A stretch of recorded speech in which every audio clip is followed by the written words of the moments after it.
Dios les bendiga. Hoy hablaremos del tema principios bíblicos del gobierno y los deberes políticos de la Iglesia.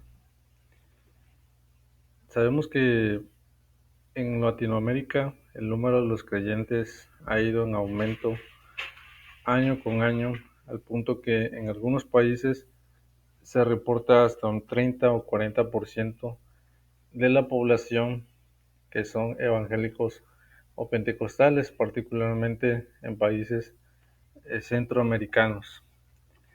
Y otro fenómeno que estamos viendo también es que los pentecostales que antes estaban renuentes o alejados de las cuestiones políticas han incursionado desde los años 80 en la búsqueda de legislaturas o presidencias municipales o también incluso hasta nacionales. No obstante, también se ha dado que muchos de estos casos exitosos han resultado en cuestiones negativas de corrupción y de otros males que han dejado con mal testimonio a los creyentes en esas áreas. Sin embargo, eso no quiere decir que incursionar en la política no haya dejado buenos resultados en la historia de la iglesia. Si nosotros podemos estudiar la historia de la iglesia cristiana en el ámbito político, pues ha dejado efectos positivos como sal y como luz, que no ha quedado confinada solamente dentro de las cuatro paredes de la iglesia o afectando solamente a una parte de la población, sino también a países enteros o a naciones, continentes, etcétera. La iglesia abolió el infanticidio, también el abandono de niños y el aborto en el Imperio Romano. Los cristianos abolieron las batallas a muerte en las que miles de gladiadores murieron. Se reformaron las cárceles para separar a hombres de mujeres en las prisiones. Detuvieron la práctica de sacrificios humanos en muchas naciones como pues Prusia y Lituania. Proscribieron la pedofilia, garantizaron los derechos de propiedad y otras protecciones a la mujer, prohibieron la poligamia, prohibieron la quema de personas viudas vivas en la India, persuadieron a los gobiernos de empezar un sistema de educación pública, abolieron la esclavitud. Todo eso ha sido, han sido resultados positivos de la influencia del cristianismo dentro de nuestra sociedad, las libertades y también bendiciones que nosotros podemos tener han sido el resultado de años de creyentes que han establecido leyes para el bien humano, pero basado en principios bíblicos. Ahora, ¿cuáles son los principios bíblicos para el gobierno? ¿Cuáles son los deberes de la iglesia? En primer lugar, tenemos que ver que Jesús es el Señor de los gobernantes. Cuando hablamos de Señor, estamos hablando de la autoridad máxima sobre lo cual eh, deriva el poder terrenal de los gobernantes, porque en Él fueron creadas todas las cosas, las que hay en los cielos y las que hay en la tierra, visibles e invisibles, sean tronos, sean dominios, sean principados, sean potestades, todo fue creado por medio de Él y para Él, dice Colosenses 1:16. Como hijo de Dios y primogénito de la creación, la Biblia dice que Jesucristo es el origen y el destino de los tronos, de los dominios, de los principados y de las potestades. Y esto no solamente relacionado al ámbito angelical, sino también relacionado al ámbito de los gobernantes humanos. Cuando hablamos de dominios, hace referencia a lugares sobre los cuales se tiene o se ejerce un poder. Principados pues tiene que ver con príncipes o reyes que están sobre un lugar, y potestades tiene que ver también con un poder ejercido o con una autoridad ejercida sobre un lugar.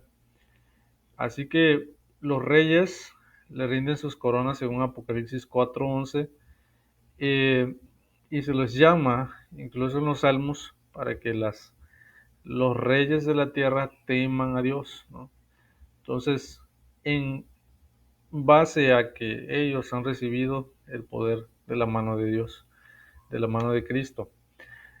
Apocalipsis 1:5 dice que Jesús es el soberano de los reyes de la tierra, y en Efesios 1:21 dice que Jesús tiene señorío sobre todo poder y sobre todo nombre que se nombra en este siglo. Y cuando habla de este siglo, pues se refiere de los gobernantes que imperan eh, en una determinada época. Así que, bueno, tenemos que decir que aunque el diablo posteriormente dijo que eh, los reinos le habían sido entregados a él, no significa que le pertenezcan al diablo, sino que el origen y el destino último de los gobiernos ha sido la voluntad de Dios para la honra de Cristo. Ahora, un segundo principio que nosotros podemos ver en la Biblia es que toda autoridad gubernamental es instituida por Dios, y esto va relacionado con lo anterior. El apóstol Pablo enseña en Romanos 13:1 que no hay autoridad sino de parte de Dios, y las que hay por Dios han sido establecidas. Entonces, en un determinado momento histórico, las autoridades que existen han sido establecidas, instituidas por Dios para el bien de esa sociedad. Esto también fue reconocido por el gran rey de Babilonia, Nabucodonosor, cuando él se hizo orgulloso ante Dios. Dijo: Dios pone reyes y quita reyes. Después de haber sido humillado, él pudo reconocer que verdaderamente hay un Dios que es quien pone reyes y quita reyes, ¿no? Y muda los tiempos, y como vemos en el libro de Daniel, lo guía hacia ese cumplimiento eterno en Cristo Jesús. Los reinos que él vio en las visiones, ¿verdad? Dice la Biblia que fueron pasando del reino de Babilonia a Grecia, a Medo-Persia, Grecia, Roma, y posteriormente el reino de Cristo. Entonces, poner y quitar reyes es también un derecho de Dios, en el cual Él determina el tiempo en el cual esos gobiernos van a estar, y tienen un propósito en su momento, hasta que llegue finalmente el reino terrenal de Jesús sobre este mundo.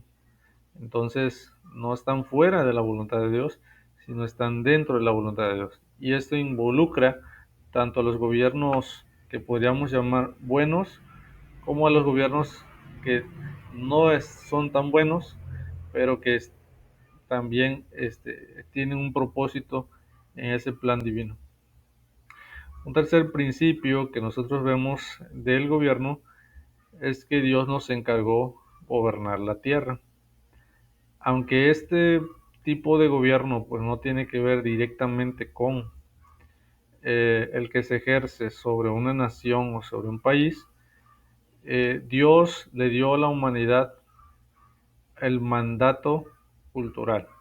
El mandato cultural, Génesis 1 y Génesis 2, dice la Biblia que Dios le dijo: multiplícate, fructifica y sojuzga sobre los animales. Y en ese mandato se le manda no solamente a cuestiones espirituales como orar, evangelizar, amar al prójimo, o cuestiones morales, sino tiene que ver con un mandato a cuestiones que llamaríamos humanas o terrenales, como es hacer una familia, plantar y cuidar las cosas del huerto, poner nombre a los animales, que tiene que ver con el desarrollo de la agricultura, de la cultura, de las sociedades y por ende también de las organizaciones que el ser humano requiere. Entonces, eh, el ser humano a lo largo de la historia pues ha hecho eso, ¿no? Se ha multiplicado, se ha esparcido a lo largo del mundo y también ha dominado la tecnología y la ciencia y a través de ello también ha creado diversas organizaciones, tanto de policías, ejércitos y también gobiernos que se han establecido. Y eso también entra dentro de este mandato que Dios le dio al ser humano. Así que no podemos decir que Dios solamente se interesa solo en cuestiones celestiales, porque el hombre mismo eh, es creado con una parte eh, física, terrenal, porque es hombre creado de la tierra. Entonces, un cuarto principio que nosotros vemos es que Dios gobierna mediante gobiernos humanos, ¿no? La Biblia dice que Dios reina y su reino es eterno. Sin embargo, cuando vemos en la escritura, segunda de Crónicas 19:6 dice, mirad lo que hacéis, porque no juzgáis en lugar de hombre, sino en lugar de Jehová, el cual está con vosotros cuando juzgáis. Y cuando dice que que los jueces iban a juzgar en lugar de Jehová, se refiere que hay un juez sobre la tierra, sobre el mundo, que juzga a los hombres por sus pecados y lo hace a través de eventos extraordinarios como el diluvio, como la destrucción de Sodoma y Gomorra, pero también ejerce su juicio a través de los gobiernos terrenales que él dispone. Y allí, ¿verdad?, comparte esa parte de su soberanía, esa parte de su autoridad y de su juicio con los hombres para que el hombre juzgue al hombre. Y eso comienza a darse principalmente en Génesis capítulo 9, cuando Dios le dice al hombre, a Noé, que si un hombre mata a otro hombre, el tal debe también morir. Y se establece esa pena de muerte y que debe ser juzgado a través de otro hombre que es establecido como juez. Entonces, cuando el rey, en este caso en 2 Crónicas 19:6 le dice así, les dice que, que hagan bien su trabajo, porque no están juzgando en lugar de otro hombre, sino lo están haciendo en vez de Dios, en vez de que Dios lo haga, porque Dios iba a estar con ellos. Entonces, lo mismo se aplica no solamente a un juez dentro del pueblo de Israel, sino también fuera de ese pueblo, a cualquier gente que está en cualquier nación. Si nosotros vemos Génesis 9, es dado antes de la ley de Moisés y pues hoy es necesario que nosotros también pues digamos esto a las personas, que el gobierno pues se les ha dado por Dios para ejercer un juicio en vez del Señor. Un quinto principio es que el pecado y el diablo han afectado a los gobiernos humanos. Una verdad, podríamos decir, es que el pecado y el diablo han afectado los gobiernos humanos. Si el pecado no fuera sido introducido en la humanidad, eh, de todas formas el gobierno se hubiera desarrollado no con el fin de contener el mal a través del juicio, a través de las cárceles, a través de la pena de muerte como se dispuso en su momento, sino por razones de administración, por razones de dirección, ¿verdad? Y de establecimiento de leyes positivas, Sin embargo, el pecado fue introducido en la humanidad, y no solamente ha afectado a la gente que está siendo parte de un país, sino también de los mismos políticos, y ya lo vemos desde Génesis capítulo 10, ¿no? Cuando la Biblia nos habla de un hombre llamado Nimrod, ¿no? Que se construye o que dirige la construcción de un edificio que pretende llegar hasta el cielo y que Dios los dispersa por la tierra. Ahora, muchos políticos o muchos gobernantes se han alejado de Dios, como vemos el faraón, ¿no? ¿Quién es Dios? Este, y incluso llegan al punto de creerse en una conexión con la deidad o ser hijos de Dios, pero alejados del Dios verdadero. Entonces, la pregunta que algunos hacen es: ¿el diablo la política? Satanás dijo: a ti te daré toda esa potestad y la gloria de ellos, porque a mí me ha sido entregado y a quien quiero la doy, en Lucas 4:6. Sin embargo, como vimos en el principio número 1, Jesús es el Señor legítimo y Satanás un usurpador, ¿no? En este caso, vemos que Jesús, al presentarse a su bautismo, el Padre le dice: este es mi Hijo amado en que no tengo complacencia. Una palabra en cumplimiento del Salmo capítulo 2: pídeme, te daré por herencia a las naciones. Jehová me ha dicho: mi hijo eres tú, yo te he engendrado hoy. Por tanto, las palabras de Satanás: esto me ha sido entregado y a quien quiero la doy, ah, son un engaño, ¿verdad? Son una mentira, tratando de usurpar el gobierno de Cristo y el gobierno que Dios le dio al hombre. Todo lo que el hombre perdió, Satanás pensó también quitárselo a este segundo Adán, que era Jesús. Entonces, Satanás va a incitar a los gobernantes a la idolatría, a la rebelión contra Dios, como lo hizo con los ángeles del cielo, ¿no? Corrompiéndoles, llevándoles hacia un propósito destructivo a través de la corrupción, de la injusticia, de la maldad. No obstante, el apóstol Pablo le llama que ellos son siervos de Dios para nuestro bien. Así que bueno, hoy en día muchos tienen un concepto totalmente negativo hacia los políticos, hacia los gobernantes, porque en realidad muchos de ellos pues le han dado su poder y su autoridad al enemigo a través del pecado que ellos están cometiendo.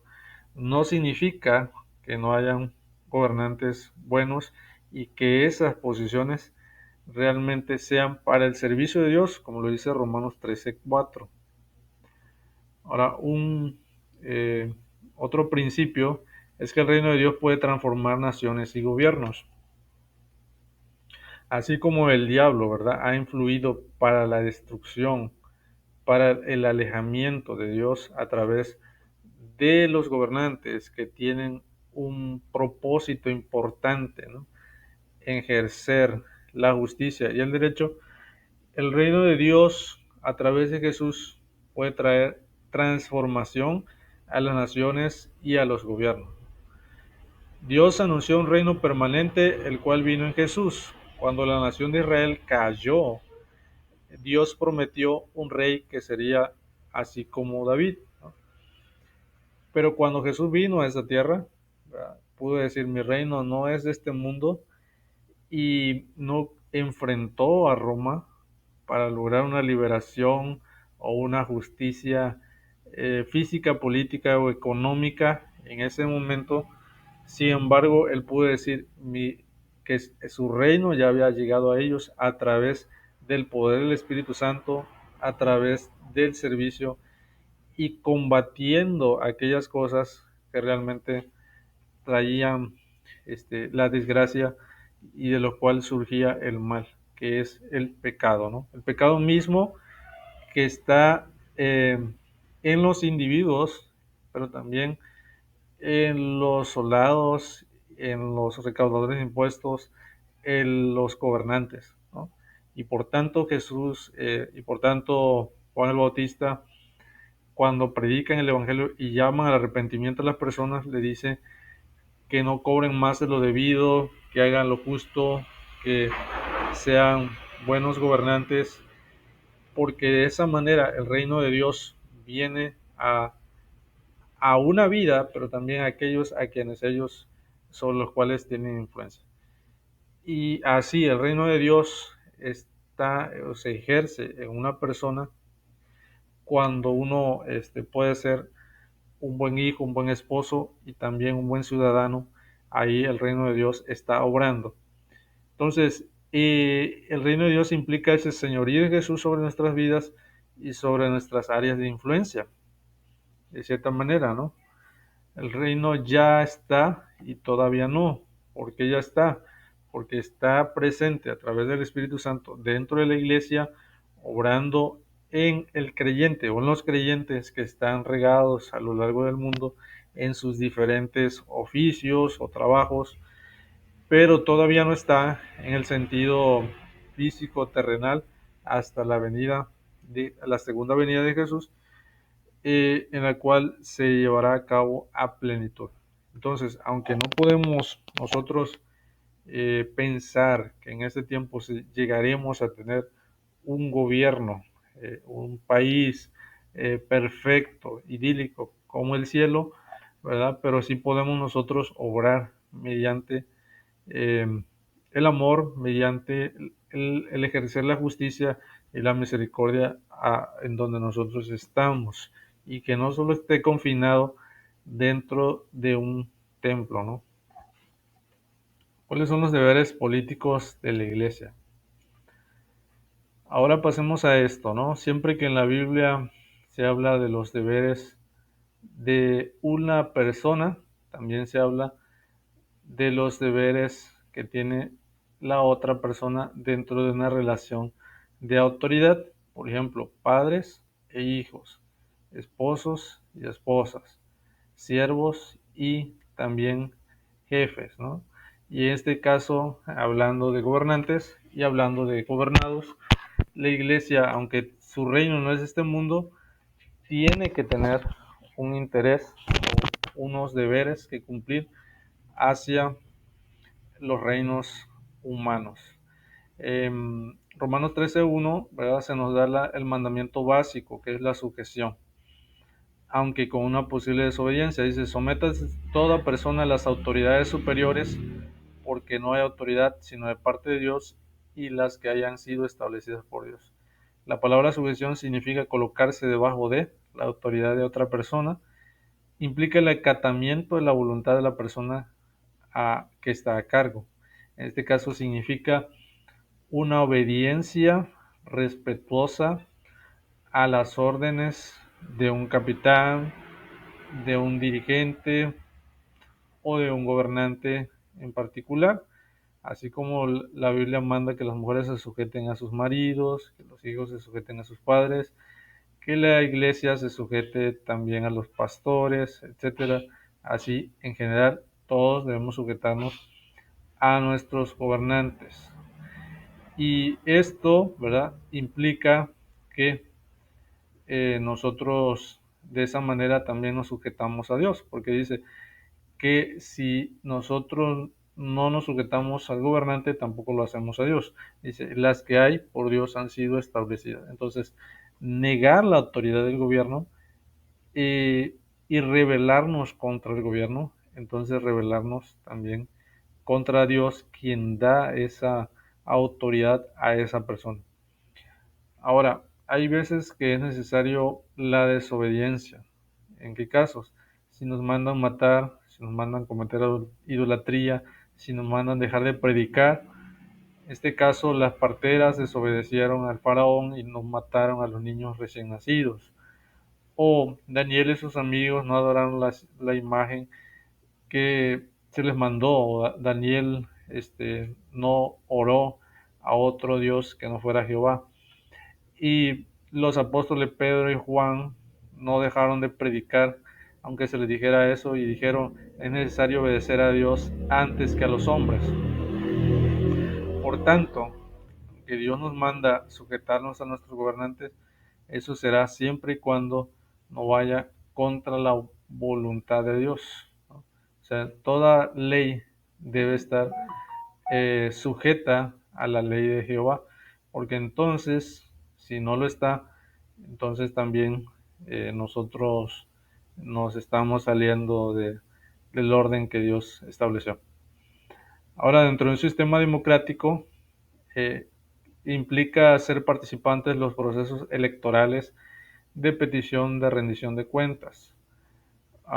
Antiguamente pues se trataban de monarquías, imperios, de los cuales la gente pues no tenía ningún derecho a hablar, opinar o elegir a los gobernantes, sino que eran los que se disponían eh, de forma ajena a la voluntad del individuo. Sin embargo, a través de los últimos siglos, pues se ha desarrollado el sistema democrático, que significa que nosotros podamos ser participantes en los procesos electorales y también de petición de cuentas de aquellos que están gobernando sobre nosotros.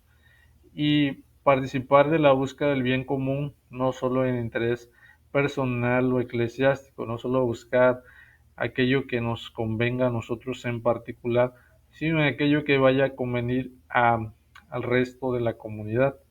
Entonces, todo esto y aparte ejercer una ciudadanía honorable en la cual seamos buenos ciudadanos, buenos trabajadores, buenos miembros de nuestras iglesias, buenos vecinos, etcétera, cumpliendo con nuestros deberes y obligaciones como ciudadanos.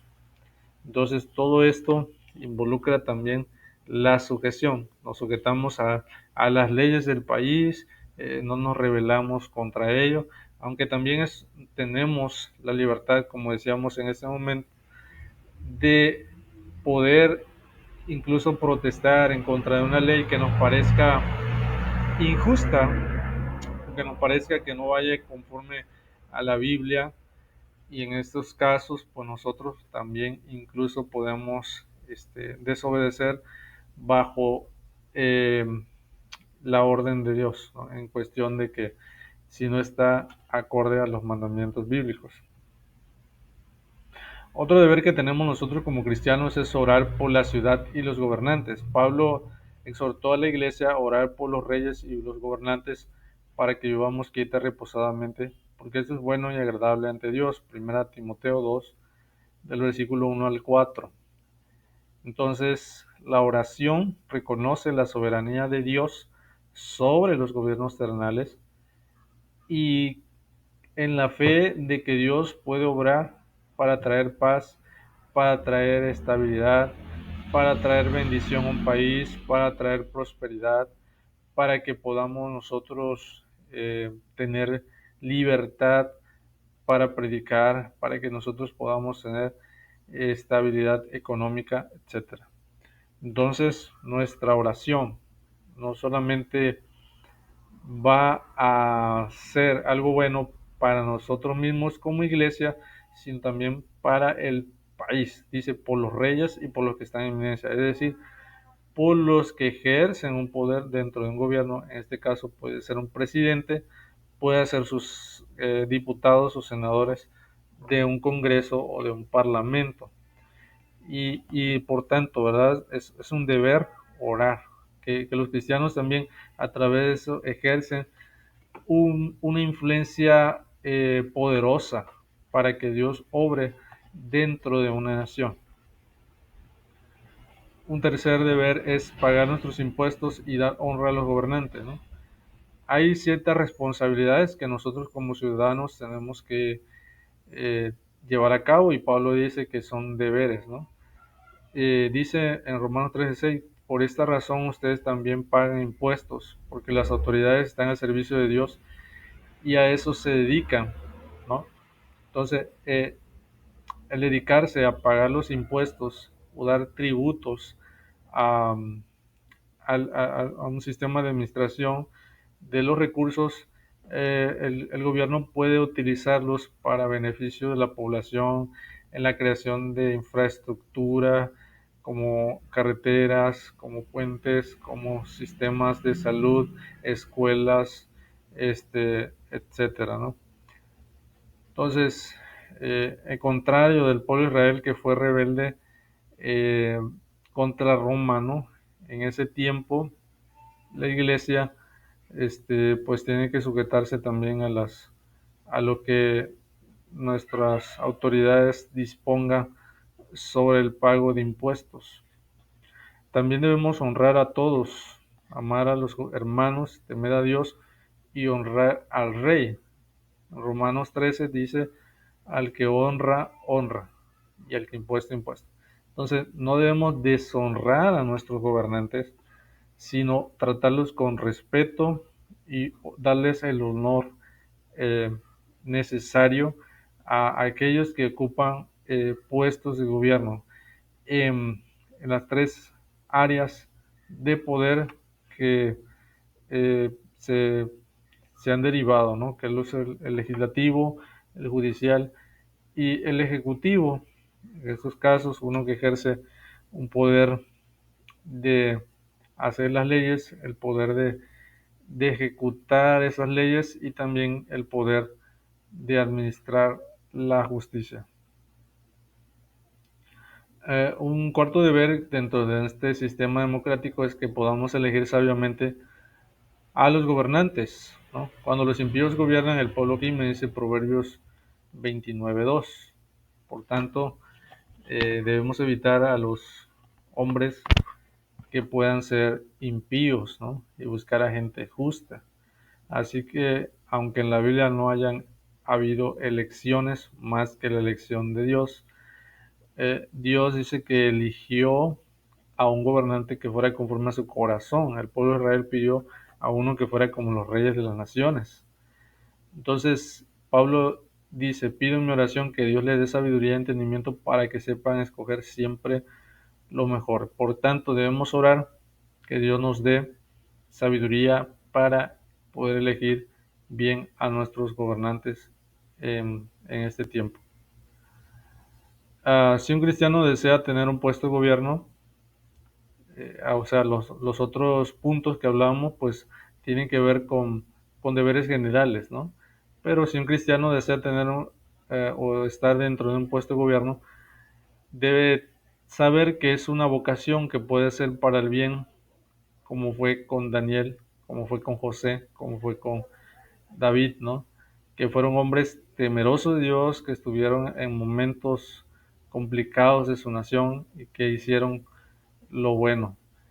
Así que si ustedes están interesados en estos temas, vamos a estar hablando de otros temas más, como es la relación de la iglesia y el gobierno en su perspectiva teológica e histórica. Vamos a ver también la política como misión y ministerio cristiano y vamos a ver también acerca de los sistemas de gobierno, los partidos y cómo debe ser un cristiano en el gobierno.